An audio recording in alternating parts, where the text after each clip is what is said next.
आदाब, ये आकाशवाणी है। खबरों के साथ मैं आसिया मेमुना।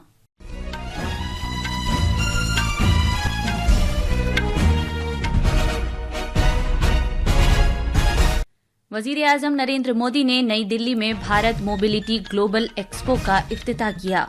उन्होंने सरकारी मदद, माहौल के लिए साजगार टेक्नोलॉजी और मेक इन इंडिया पहल पर जोर देते हुए नक्लो हमल के शोबे में भारत को सरमायाकारी का एक पसंदीदा मुल्क बनने के अहल मुल्क के तौर पर उजागर किया। सदर जमहूरिया द्रौपदी मुर्मू ने नई दिल्ली में राष्ट्रपति भवन में खेलकूद के 2024 के कौमी इनामात तकसीम किए।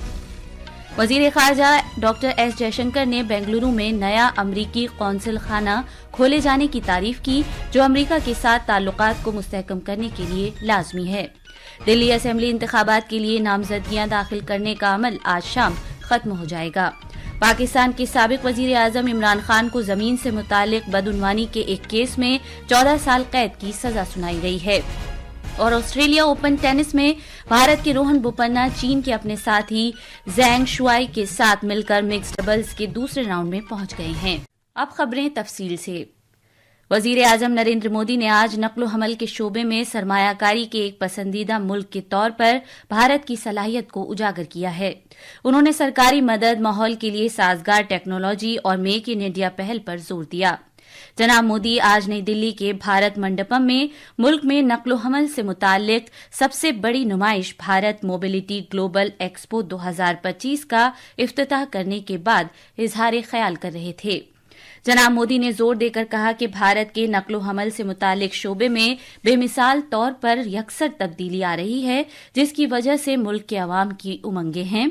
उन्होंने कहा कि विकसित भारत के सफर में बेमिसाल यकसर तब्दीली आएगी और नक्लो हमल के शोबे में गैर मामूली तरक्की होगी।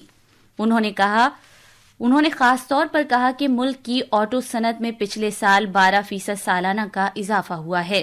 जनाब मोदी ने यह भी कहा कि मेक इन इंडिया कदम से मुल्क की ऑटो सनत की तरक्की के मंजरनामे को तकवीत मिली है। भारत मोबिलिटी एक्सपो का दायरा काफी बढ़ गया है। पिछले साल 800 से ज्यादा एग्जीबिटर्स ने हिस्सा लिया, 1.5 लाख से ज्यादा लोगों ने विजिट किया। इस बार भारत मंडपम के साथ साथ द्वारका के अशोभूमि और ग्रेटर नोएडा के इंडिया एक्सपो सेंटर में भी ये एक्सपो चल रहा है। आने वाले 5-6 दिनों में बहुत बड़ी संख्या में लोग यहाँ आएंगे। अनेक नई गाड़ियां भी यहाँ लॉन्च होने वाली हैं। ये दिखाता है कि भारत में मोबिलिटी के फ्यूचर को लेकर कितनी पॉजिटिविटी है। वजीर आजम ने मजीद कहा कि भारत लॉजिस्टिक्स से मुतालिक अपनी नई कौमी पॉलिसी की वजह से दुनिया का सबसे ज्यादा मुसाबकती लॉजिस्टिक मुल्क बन गया है। उन्होंने कहा कि आज सफर में आसानी हुकूमत के लिए आला तरीन तरजीह है।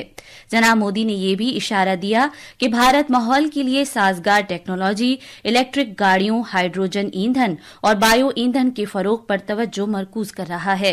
उन्होंने जोर देकर कहा कि मुल्क हर उस सरमायाकार के लिए एक गैर मामूली मुल्क बन गया है जो नक्लो हमल के शोबे में अपना मुस्तकबिल बनाना चाहता है। उन्होंने ये भी कहा कि पिछले साल 800 से ज्यादा नुमाइशकारों ने हिस्सा लिया था और 1.5 लाख से ज्यादा लोग इस एक्सपो को देखने आए थे।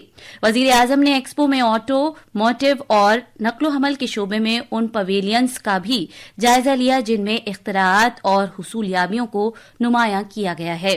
इससे पहले इस मौके पर तिजारत के मरकजी वजीर पीयूष गोयल ने कहा कि Bharat mobility global expo 2025 automobile और इससे मुतालिक तिजारत में दुनिया की दूसरी सबसे बड़ी तकरीब है। उन्होंने ये भी कहा कि भारत 3 पहिया गाड़ियां और ट्रैक्टर तैयार करने वाला सबसे बड़ा मुल्क बन गया है। भारत मोबिलिटी ग्लोबल एक्सपो 2025 विश्व का दूसरा सबसे बड़ा आयोजन बन गया है। यहाँ पूरी value chain end to end एक साथ एकत्रित हुई है। प्रधानमंत्री जी, आज आपकी उपस्थिति ने हम सबका मनोबल बढ़ाया है। आपके इस अटूट भरोसे और समर्थन के लिए आपका बहुत बहुत धन्यवाद। इस एक्सपो का मौजू है सरहदों से परे मुस्तकबिल की ऑटोमोटिव वैल्यू चेन की मुश्तरका तख्लीक। भारत मोबिलिटी ग्लोबल एक्सपो में दाखिला इस माह की 19 से 22 तारीख तक सभी के लिए मुफ्त है।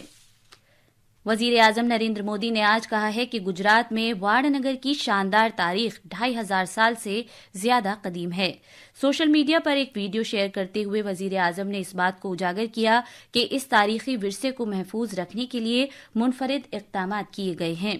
वजीर आजम का ये बयान उस वक्त सामने आया है जब एक दिन कबल वजीर दाखिला अमित शाह ने वाड़नगर में एक जदीद म्यूजियम और आसार कदीमा के तशरीही मरकज का इफ्तिताह किया था। सदर जमहूरिया द्रौपदी मुर्मू ने आज नई दिल्ली में राष्ट्रपति भवन में खेलकूद के 2024 के कौमी इनामात तकसीम किए। शतरंज के आलमी champion D Gukesh, Paris Olympics में 2 बार तमगा जीतने वाली मनु भाकर, मर्दों के हॉकी टीम कप्तान हरमनप्रीत सिंह और पेरिस ओलंपिक्स में सोने का तमगा जीतने वाले प्रवीण कुमार को बावकार मेजर ध्यानचंद खेल रत्न अवार्ड से नवाजा गया है। ये अवार्ड पिछले 4 साल के दौरान किसी खिलाड़ी की काबिले तहसीन और गैर मामूली कारकर्दगी पर दिया जाता है। माजूर अफराद के निशानेबाजी के कोच सुभाष राणा, निशानेबाजी coach Deepali Deshpande, hockey coach Sandeep Sangwan, badminton coach S Muralidharan और फुटबॉल कोच आर्मांडू एग्नेलो कोलाकू को द्रोणाचार्य अवार्ड से नवाजा गया है। अर्जुन इनामात 32 खिलाड़ियों को दिए गए हैं। इनमें एथलीट्स ज्योति यराजी और अनुरानी, मुक्केबाज नीतू और सवीती, शतरंज खिलाड़ी वंतिका अग्रवाल, हॉकी खिलाड़ी सलीमा टेटे, अभिषेक, संजय, जर्मनप्रीत सिंह और सुखजीत सिंह शामिल हैं। इनाम पाने वाली दीगर शख्सियतों में माजूर अफराद के तीरंदाज राकेश कुमार, माजूर अफराद की एथलीट्स प्रीति पाल, जीवन जी दीप्ति, अजीत सिंह और सचिन खिलाड़ी भी शामिल हैं। आजमुदाकार एथलीट सुजा सिंह और आजमुदाकार माजूर अफराद के तैराक मुरली कांत पैटकर को जिंदगी भर की खिदमात के सिले में अर्जुन अवार्ड से नवाजा गया है। चंडीगढ़ यूनिवर्सिटी को मौलाना अबुल कलाम आजाद ट्रॉफी दी गई है। इस यूनिवर्सिटी को खेलो इंडिया यूनिवर्सिटी गेम में मजमूई तौर पर आला कारकर्दगी पेश करने पर यह ट्रॉफी दी गई है। ये खबरें आकाशवाणी से नश्र की जा रही हैं। अमेरिका ने आज बेंगलुरु में अपना कौंसिल खाना खोला है, जो भारत और अमेरिका के दरमियान सिफारती ताल्लुकात में इजाफा करने का एक अहम कदम है। कौंसिल खाने की इफ्तिताही तकरीब में वजीर खारजा डॉक्टर एस जयशंकर और अमेरिका के सफीर एरिक गारसेटी ने शिरकत की। डॉक्टर जयशंकर ने इस मौके पर कहा कि बेंगलुरु में एक नया अमरीकी कौंसिल खाना अमेरिका के साथ ताल्लुकात में वुसअत और गहराई लाने के लिए अहम है। वजीर मौसूफ ने इशारा दिया कि दोनों ही मुल्कों में खासतौर पर एआई, खला के शोबे, दिफा, ड्रोन, बायोटेक्नोलॉजी वगैरह के मैदानों में इश्तराक की सलाहियत मौजूद है। उन्होंने कहा कि बेंगलुरु में इस कौंसिल खाने से कारोबार, तालीम, तकनीकी कंपनियों और आवाम को मदद मिलेगी। उन्होंने उम्मीद जाहिर की कि नया कौंसिल खाना अपनी वीजा खिदमात जल्द ही शुरू कर देगा। दिल्ली असेंबली इंतखाबात के लिए कागजाती नामजदगी दाखिल करने का आज आखिरी दिन है। अब तक कुल 841 नामजदगी पर्चे दाखिल किए जा चुके हैं। नामजदगी दाखिल करने का अमल इस महीने की 10 तारीख को शुरू हुआ था और उम्मीदवार पीर के रोज तक अपने नामजदगी पर्चे वापस ले सकते हैं।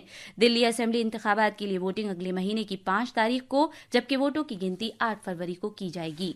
पाकिस्तान के साबिक वजीर आजम इमरान खान को 14 साल कैद की सजा सुनाई गई है।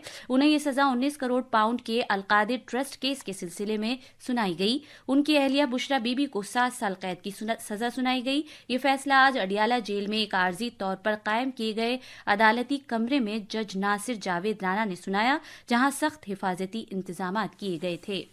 टेनिस में भारत के सरकर्दा टेनिस खिलाड़ी रोहन बोपन्ना चीन के अपने साथी खिलाड़ी ज़ैंग शुआई के साथ आज सुबह मर्दों के डबल्स के मुकाबले में बावकार ऑस्ट्रेलियन ओपन टूर्नामेंट के दूसरे राउंड में पहुंच गए हैं। आखिर में खास खबरें एक बार फिर। वजीर आजम नरेंद्र मोदी ने नई दिल्ली में भारत मोबिलिटी ग्लोबल एक्सपो का इफ्तिताह किया। उन्होंने सरकारी मदद, माहौल के लिए साजगार टेक्नोलॉजी और मेक इन इंडिया पहल पर जोर देते हुए नकलो हमल के शोबे में भारत को सरमायाकारी का एक पसंदीदा मुल्क बनने के अहल मुल्क के तौर पर उजागर किया। सदर जमहूरिया द्रौपदी मुर्मू ने नई दिल्ली में राष्ट्रपति भवन में खेलकूद के 2024 के कौमी इनामात तकसीम किए। वजीर खारजा डॉक्टर एस जयशंकर ने बेंगलुरु में नया अमरीकी कौंसिल खाना खोले जाने की तारीफ की, जो अमरीका के साथ ताल्लुकात को मुस्तहकम करने के लिए लाजमी है। दिल्ली असेंबली इंतखाबात के लिए नामजदगियां दाखिल करने का अमल आज शाम खत्म हो जाएगा। इसके साथ ही खबरों का ये बुलेटिन खत्म हुआ।